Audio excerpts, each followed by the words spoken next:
You're listening to the Best Morning Routine Ever podcast, the show that proves no one stumbles upon success ever. With your host, Lou Need.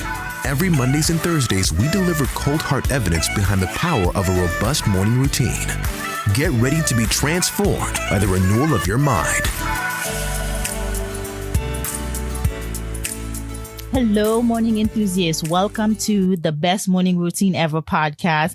My name is Lou Need. I am your host. And today I have the honor of introducing a phenomenal guest to the show, Mark Willis. Mark Willis is a CFP who works with individuals, real estate investors, and business owners who create wealth and become their own source of financing. Mark Willis is, as I mentioned, certified financial planner. He is a #1 best-selling author and the owner of Lake Growth Financial Services, a firm in Chicago, Illinois. Over the years, he has helped hundreds of his clients take back control of their financial future and build their businesses with sophisticated, tax-efficient financial solution. Mark, you are the host of Not Your Average Financial Podcast, and there you share some of your strategies for investing in real estate, saving and paying for college without going broke, and creating an income that in retirement that your clients can outlive. Mark, welcome to the show. Thanks for having me. I appreciate it. We'll get right to it. Why don't you share with us some of your background and expertise? Of course. Yeah. My background is in as a certified financial planning professional, is in traditional classical financial planning. But more specifically, my wife and I graduated from our college and university with 3 private school degrees between us, and in the midst of the Great Recession, with over $120,000 US in student loan debt, and no plan to pay that off in the midst of the 2008 financial crisis, and no jobs essentially. So that was a great start to a financial life if I've ever seen one, and it gave us the real kick in the pants essentially to take a hard look at our own financial life. We really didn't have any kind of financial education growing up. And it was all sort of flying by the seat of our pants. Mm-hmm. And one day, over some long conversations and a lot of ice cream, we really came down to a decision that we were going to make our financial life in our control rather than handing it off to somebody else. And I've taken that philosophy with me as we started our financial firm, Lake Growth Financial Services, here in Chicago. We work with folks all over the country who want to become their own source of financing, take back control of their finances from Wall Street or the banks or credit cards, and have a financial certainty in their future. We believe that that's something that is not only possible, but is essential to helping make sure that you achieve your financial goals and objectives. Yeah, a lot of people can relate to this, even myself. I have a PhD, and loans is a mortgage. You come out of school with a mortgage debt and you don't make enough money to actually even put a dent in it. So tell us, how did you and your wife pay off for college without going broke, and how can the rest of us do so?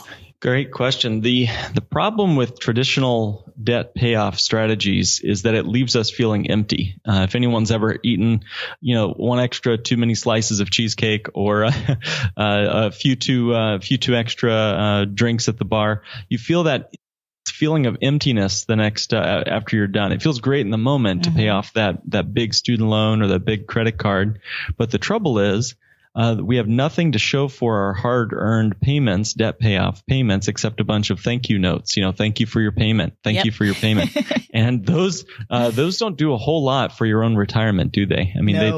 they do fine for fire kindling, I suppose, but that's about it. So, there's a problem with paying cash for any big purchases. And I would also include, there's also a problem with a very popular form of debt payoff called the debt snowball method. Maybe some of your audience has heard of that strategy. The debt snowball method is where you pay your debts off with cash that you've earned one by one, starting with the smallest balance or the highest interest rate, depending, and then working your way down that list until you're debt free. And that's fine. Debt free is fine. But I'm here to say that there's something better than being debt free. and that is becoming your own banker. Mm-hmm. What if instead of paying off your debt, you could buy it back from your banks and actually pay yourself that interest that you were currently giving away to banks, credit cards, finance companies, student loan companies, even mortgages? That makes you better than debt free, because now you have an asset on your table rather than just an empty balance sheet. Now you have something that's earning wealth and generating income for you toward your future, whether that's retirement or, other financial objectives you might have, starting a business, sending your kids to college. That is better than being debt free when you have an asset earning for you at the same time as you pay off your debts. That would be a game changer. Fire your bank and bank on yourself. What does that look like? It's a concept. It's a mindset shift. Okay. Most of us are taught to be either debtors or savers. And here's what I mean. Think of it this way. What are the ways we typically think of buying a car? Well, we can either finance it or lease it or pay cash for it. Okay. Yeah. So, the financing route, what do we get? Well, we get a long list of monthly payments to a auto financing dealership. They make all the money and the profits, and all we get at the end of the deal is an old car. Mm-hmm. Okay. We took on all the risk. What if we missed a few payments? Are they going to be okay with that? Nope. Probably not. Yeah, they're going to wreck our credit score, call us at dinner time, and then eventually repo the car. That's essentially how they do their business. Right. Now, leasing is even worse, because at the end of it, you don't even get the car. You have to give the car back. It's more like renting something that you have nothing to sell at the end of the deal. Yeah. You just had 4 or 5 years of monthly payments, and then poof, the car disappears. So a lot of people think they can beat the financing and leasing racket by paying cash, saving up and paying cash. But what is the trouble with paying cash? Lunita, I think the problem is, well, every time I spend $1 today, it's gone forever. Mm-hmm. But crucially, also gone is all that dollar might have grown to had I not bought that thing and left it invested instead. This could be, the true power of paying cash, or the true problem of paying cash is I broke opportunity cost. And that's a very crucial concept that not many financial planners talk about. Their traditional financial plan is to say, well, just pay cash for everything and then give me as much as you can, and I'll keep it in an assets under management portfolio tied to the stock market. And you live on less than $1,000 in your savings account and whatever you can scrape together from your monthly income. That's typically how financial planning goes. And here I am as a certified financial planner, kind of pulling back the curtain here on how this works. They want, most financial planners want you to put as much money into a thing that you can't access or control, and then spend money for things like cars, vacations, kids' college out of pocket, or worse yet, going into debt to do that. Mm-hmm. All the while, they get a nice big fat assets under management fee that they get to take off the top of your 401k or IRA or brokerage account every year, no matter what happens in the markets. Yeah. So the problem with paying cash is we lose that growth. We no longer have any interest earning for us. Once I withdraw money out of a savings account, how much interest do I now earn on the money I took out of that savings account? Nada. Well, nada. Yeah, zero, zilch. And I've broken the growth. Einstein once called interest, compounding, uninterrupted compounding interest, the most powerful force in the universe. And it's true. Whether we're looking at uninterrupted compounding growth of the algae in the lake across the street, or a supernova in outer space, or the power of uninterrupted compound growth can truly change how your financial life worked. What if you had a financial system like the banks, where you could grow your money and let it still be accessible to you to buy things like cars, kids' college, starting your business, or even retirement income? There are some financial strategies and tools we deal with in our firm, like the bank on yourself concept, that allow your money to do two things at once. It lets the money be accessible to you for the things in life that you need, but yet it does not stop growing even when you access it. And that's a powerful strategy. It's a powerful concept. It makes sense to me. So how do you best use your money to invest, and in what? How do you grow that asset portfolio? Yeah, it's truly a time-tested financial mindset. It's something our grandparents probably had in their portfolio. And, unfortunately, we've really been lured into Wall Street and become a nation of speculators. since the 60s, essentially. And we could talk about why that is. The passing of ERISA, a lot of the lower interest rate environments that we've seen in the last generation, a lot of things have pulled us into the stock market. But, Lunid, one of the things that I was just floored by was a recent study done by a third party. These are independent researchers looking at the actual returns of real investors in the stock market. And wouldn't you know, the average return before taxes of a typical mutual fund investor in the stock market over the last 20 years was only 3.8%. Wow. 3.8%. And that's including the last 10 years of a bull market, right? We've been in a 10-year tear in the market. We've seen the market double since 2009 and almost triple since 2009. Where are the returns? Right. Where are all of the promises of 10%, 12% a year? It's fallacy. It's myth. The stock market can get a certain return, but we might get a totally different return. I'll give you a quick example. What if you had, an average return of 25%? Would that make you pretty satisfied? If I gave you a 25%, yeah, come on. Yeah. Awesome. But what if I told you also that you had no more money at the end of that period of time? No bueno. Right. Yeah. So here's how it works. And this is literally how mutual funds are allowed to advertise to us. And it's legal by SEC guidelines. So let's say you started with 10 grand in your portfolio. And let's say that I was able somehow to double your money that year from $10,000 to $20,000. Pretty cool. So you're feeling great. You've got 100% rate of return. Now the second year rolls around, and unfortunately, your $20,000 that you start with in year 2 gets cut in half, negative 50%. You're back down to the original $10,000. Okay, after 2 years. You started with 10,000, you ended with 10,000. 2 years have gone by. Now, what was our average rate of return? Well, let's do the math. 100 minus 50 divided by 2 is 25%. Average rate of return. I just gave you an average rate of return of 25% with no extra money in your pocket. How is that possible? That's how they're able to advertise. Average returns mean nothing. That's why we titled our podcast, Not Your Average Financial Podcast, because we don't believe in averages, right? We are each unique of us. We're each of us unique. So a little bit about that. But the main thing to remember is, where is it written that Wall Street has to have a hold on where our money grows? Where is it written that we have to put our money at risk just to get a whopping 3.8%? Where is it written that Wall Street is going to be our white knight in shining armor?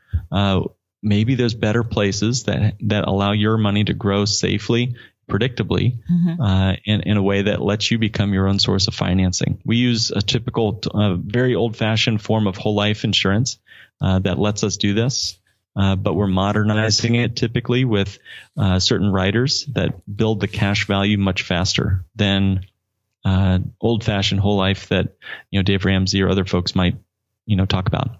So we use that financial vehicle, but more important than the vehicle is the mindset that comes along with it. Are we thinking like bankers? Banking has been around for the last 5,000 years at least. There's a book recently written called Debt, the First 5,000 Years by David Graeber, I think his name is. David Graeber. Debt, the First 5,000 Years. That title should tell us everything we need to know, that banking is the most profitable industry you can get into. If you're not sure what business you want to get into yet, if you're thinking of starting a business, maybe you start a bank. It's such a profit. All you need is $100 million, or you can use one of these policies, and at a relatively modest amount of money, you could start becoming your own banker and buying back your debt. We call it the debt snowbank method. A little play on words from the debt snowball method. What if you could do the debt snowbank method? Build up money in your own bank, so to speak, your own life insurance policy, and then you can actually use that money to pay off your debts and have that policy continue to grow as if you'd never touched a dime of it. That's becoming your own source of financing. I like it. And this is the services you provide at Lake Growth. Correct. We are a full financial firm. So if folks want to have a full comprehensive financial analysis from a certified financial planner professional, that's, what we do all day long. We sit down with folks one-on-one to see what strategy might make sense, whether it's this or something else. This is one of the unique strategies we're specialists in. And I can't tell you how many hundreds of people have come in our doors thinking, well, I just don't know what my money needs to do for me. I don't know exactly where to put it. Where can I find growth without too much unnecessary risk? Yeah. So we'll sit down and talk with folks to see if this bank on yourself concept makes sense or if something else would make a better fit. But it's one of those strategies I feel needs to be at least explored by more people. Not enough people have this in their portfolio. And traditional financial advisors are not talking about this or giving you this type of advice. One, they probably don't know it, or again, they want you to put as much money in their pocket as possible. Mm-hmm. Yeah. So this makes you very unique. The services you provide is very unique because you tie in the mental mindset, because really 80% of it is mental. It's the psyche. It's what do you know about money and how can you leverage the knowledge that you know. And so your financial firm actually does that, and all encompasses, all inclusive. That's exactly right. And I will just add on to what you've already mentioned. Designing these whole life policies this way does typically mean about a 50 to 70% pay cut for me or my advisors, which may have something to say about why you haven't heard about this from your typical stock jockey or investment advisor that you currently work with. Mm-hmm. And so then I ask you, why are you doing it? Because clearly money is not the motive. Right. Well, I have to sleep well at night too, and speaking of, I have to get up early in the morning and I have to feel good about why I'm getting up and what I'm doing for my clients. As it happens, Lunid, the power of this concept is so compelling. And I feel it's so necessary and needed for so many entrepreneurs, families, individuals, that most often our clients are sharing it with the world. And so we make up for it in volume, you might say, with referrals and additional accounts being opened, especially at this point in the market cycle. As we're recording this, the market dropped 1,000 points yesterday almost.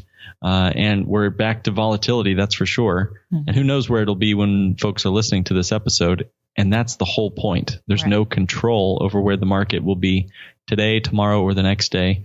Whereas what we typically design for our clients helps our clients achieve their financial milestones without taking a bunch of unnecessary risks. And gain control.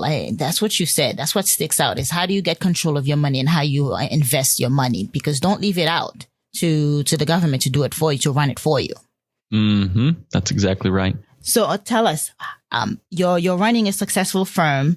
How do you get up, dress up, and show up every day to deal with your team to actually be successful at what you do? Morning routines are something that I am sort of passionate about, and I don't talk with many people about it, but I'll give a kind of a quick synopsis of what I do, some of the tactics and habits. I am a very early bird. I get up at around 4:15 in the morning each day. First of all, I get up and rub the sleep out of my eyes, essentially, head to the restroom, and then I get a big glass, at least 20 ounces of water. And I drink that as soon as I possibly can, within a few minutes of waking up. And boy, that just does wonders for my mental clarity, my alertness, my awareness of, what I intend to do that day.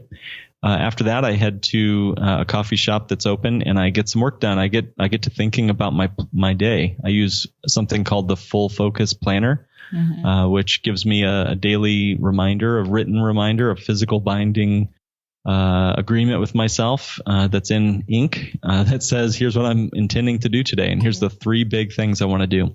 Then I typically will finish that up, head to the gym for an hour or so, and head back home to wake up my 3-year-old daughter and get breakfast going for the family, because I believe in being first and foremost a father and a husband.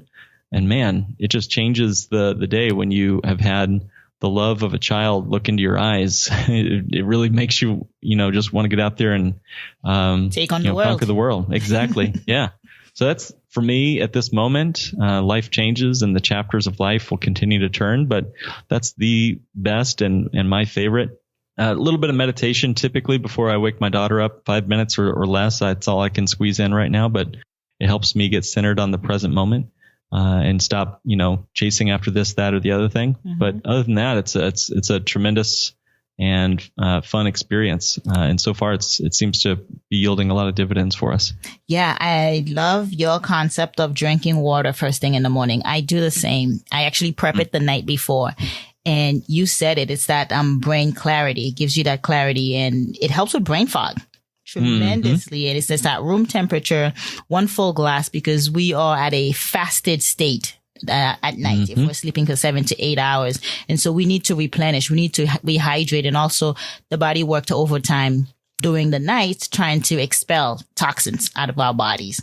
And so the water in the morning is a great way to actually help it get rid of some of those toxins build up. Big time. Yeah, you cannot live on a debt of credit cards, and you cannot live on a debt of sleep or water. Absolutely. So, we will not survive either way. Your full focus planner it's planning out your day, and Earl Nightingale says, the minute you write down your goals, you are already successful, because you know you are part of a small group. You're part of that 1% that now knows where you're going, even if it's just for the day. Because if you know the direction you're going in the day, you will know the direction you're going for the week. You will know the direction you're going for the month. You will know the direction you're going for the month, and enhance your life. So I really love that. And I do the same. I write everything out so I can check it off. I'm very to-do list, checking things off. So it's very helpful. And you are very fit. So what about your workout routine? Well, I use an app that helps schedule. I like a little bit of variety in my workouts. I don't want to be doing the same thing, and I don't want to have to think about it when I'm not at the gym. Maybe I'm lazy, but I want something else to create that workout routine. Back in college, there was a really cool coach for the football team who would write the workouts. Every day it was different, but he worked different muscle groups every day of the week. Tuesday was leg day, that sort of thing. And so I've never found an app that really recreated what that coach did until I found an app called Fitbod. I think it's on iOS. I know it's on iOS. I don't know about Android, but essentially helps create a custom designed workout routine based on your recovery of different muscle groups. So I'm looking at my, different muscle groups here, and it will create a long list of custom designed workout exercises, including strength training and cardio. And that's been my favorite, bar none, best app I've found out there for the workouts. Yeah, gotta switch it up. I don't want to think about it myself either. So I go to classes. I take boxing classes. I do jiu-jitsu. Tell me what to do. Okay. Morning enthusiasts. You've heard it here first. This is Mark Willis with Lake Growth Financial Services out of Illinois. He specializes in building custom tailored financial strategies that are unknown to the typical stock jockeys, attorneys, and other financial gurus. And he is here and can help with, asset building to gain control over your money and know where to invest it. Mark, how can we connect with you? Thanks for asking. And yeah, I think you're right. Stock jerkies. I like that. That's perfect. So, the best website, if you want to find out more about this, is a website called freedomfromwallstreet.com. That's all spelled out. freedomfromwallstreet.com. So if you go to freedomfromwallstreet.com and learn more about our services, you also can find a link to my podcast, which is Not Your Average Financial Podcast. But if you go to freedomfromwallstreet.com and want to ask either me or one of my associates any questions about this strategy, happy to connect. And you can fill out a form right there and mention Lunid's name in the show in the notes on your form submission there, and we'll be happy to send you a free copy of our book, Compliments of Lunid. Awesome. Thank you. Really appreciate it. Mark, I thank you for your time. Thank you for dropping knowledge, and we will put your show notes and with how to connect with you on the show notes below so everyone can get in contact. Wonderful. Great to be with you all this morning, and go morning routines. Yeah, absolutely. Have a great day. Thank you. Bye-bye. All right, morning enthusiasts, that's it for today's show. Thank you for tuning in. If you love the Best Morning Routine Ever podcast, we'd love to hear from you.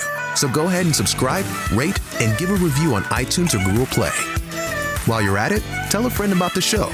Be sure to visit bestmorningroutineever.com and our Facebook group to join the conversation, access the show notes, and discover our fantastic free bonus content. Until next time,